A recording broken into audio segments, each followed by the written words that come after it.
안녕하십니까. 세상 읽어주는 남자 이상훈입니다. 오늘은 TSMC의 3나노에 대해서 말씀드리겠습니다. 이 현재까지 드러난 TSMC의 3나노에 대한 그 전체적인 총평은 아직 좀 불안하다는 것입니다.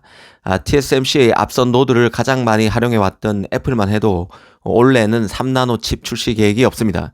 이미 그 니케이 등 유력 외신에서는 내년인 2023년 그 가을은 돼야 나오게 될 그 아이폰 15에 탑재되는 A17 바이오니까 맥북에 들어가는 CPU인 M3 칩이 그 애플의 첫 3나노 칩이 될 것이란 보도를 내놓고 있습니다. 이 사실 애플과 같은 초인류 팹리스의 동량은 의미하는 바가 클 수밖에 없습니다. 칩 불황기에는 인류 팹리스들마저 원가 부담이 커지는 것을 부담스러워할 수밖에 없는데요. 심지어 기술적으로 가능한 부분이 있다고 해도 이 원가 상승 요인이 크다 보니 트랜지스터 밀도 등을 그 의도적으로 자제하는 추세가 나타날 가능성도 배제하기 어렵다는 분석을 전해드린 적이 있습니다.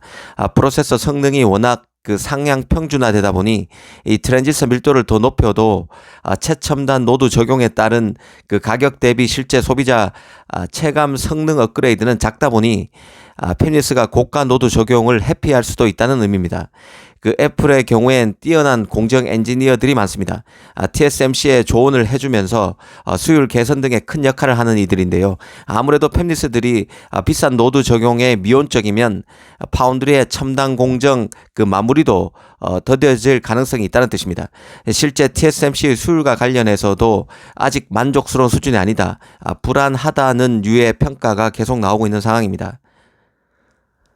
일전에도 전해드렸지만 대만 시장 조사업체 트렌드포스와 이시아 리서치 같은 경우는 애플, 인텔 등이 그 각기 다른 이유로 예상보다 3나노 적용을 미루면서 TSMC의 내년까지 3나노 웨이퍼 출시 계획이 종전보다 크게 하향 조정되고 있다는 내용의 보고서를 내기도 했습니다. 그래서 지금까지 TSMC 3나노를 활용해서 시범 생산을 한다는 것도 유력 팹리스라기보다는 그 HPC 업체인 캐나다의 알파웨이브 등 생소한 업체의 이름이 오르내리고 있는 게 현실입니다. 오늘 그 TSMC의 3나노 얘기를 다시 꺼낸 것은 가격 때문인데요. 사실 팹리스가 3나노 적용을 미룰수록 가격 정책이 중요합니다.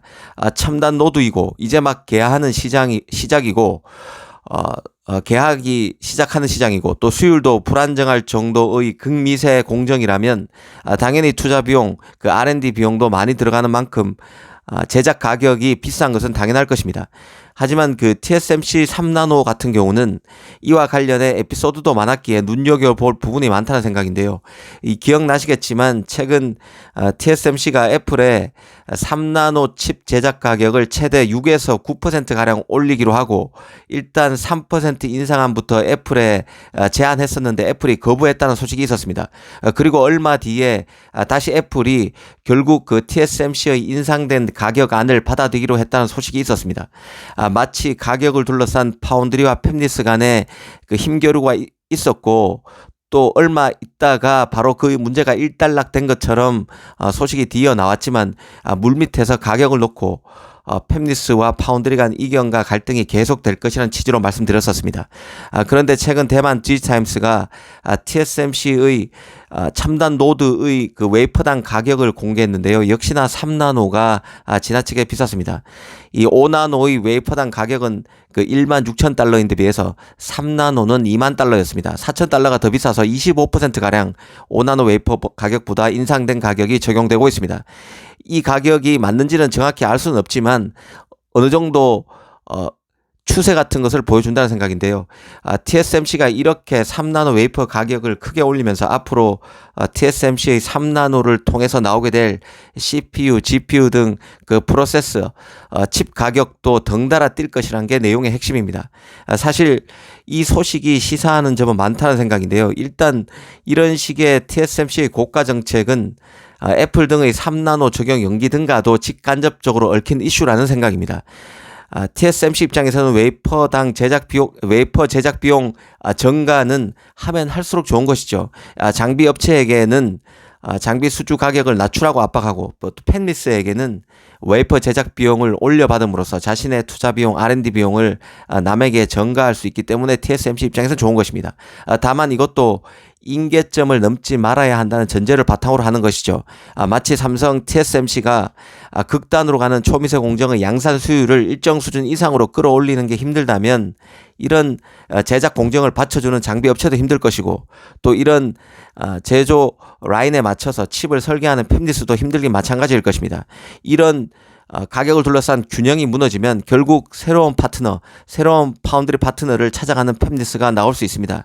실제 일전에 말씀드린 대로 퀄컴 같은 경우는 군불대기와 같은 소식이 계속 나오고 있습니다.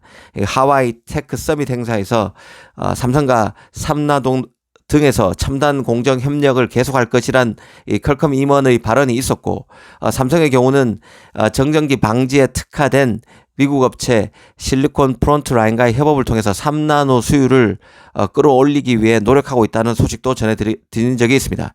이런 것들이 그 3나노와 관련해서 변화의 모티브, 단초가 될 수 있다는 생각입니다. 앞으로 이런 부분에 대해서 예의주시할 필요가 있습니다. 이미 그 칩 시장의 호황이 끝나면서 팹리스가 갑, 파운드리가 을로 바뀌는 추세입니다. 이 파운드리의 배짱 영업이 쉽지 않다는 뜻이죠. 계속 TSMC가 이런 식으로 나오면 삼성으로 견눈질하는 그리고 실제 파운드리를 바꾸는 것도 나올 가능성이 있습니다. 그리고 지금은 칩이 전략 물자가 되면서 정치권, 미국 정치권의 그 미국 팹리스에 대한 듀얼 파운드리 전략을 적용하라는 그 팹리스의 압력도 점차 거세지고 있습니다. 삼성 CEO의 과거 발언도 상기할 필요가 있다는 생각인데요.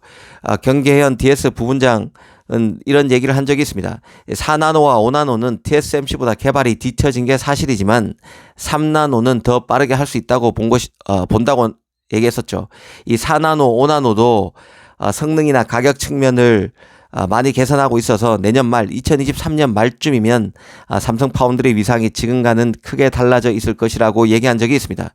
이 얘기를 액면 그대로 다 믿기는 어렵습니다. 하지만 TSMC의 지나친 가격 인상에 팹리스의 반감이 커지고 있고 그 이후에 일어날 일은 전적으로 후발주자인 그 삼성의 역량에 달려 있다는 것만도 분명해 보입니다.